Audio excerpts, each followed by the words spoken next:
apps are not available in your country. Here I have the best solution even it's not available.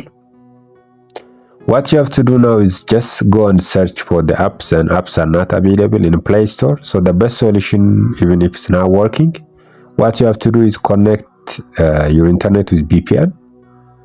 So I have connected with Super VPN to install this Google Earth application. So it was connected with UK address.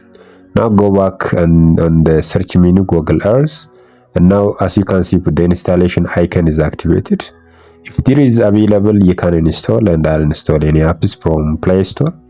In your case, that may not work in your country, in your territory. What you have to do is you have to redirect the internet location, and then you will solve 100%. So in that way, you can solve, you can enjoy with any apps which is not available even if in your territory. That is it, solve it now the problem. So I have been enjoying with the Google Earth application, so now it's working in such a way.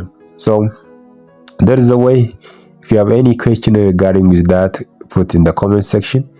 And you found this video important, don't forget subscribe and be a family. God bless you. See you soon. Bye bye.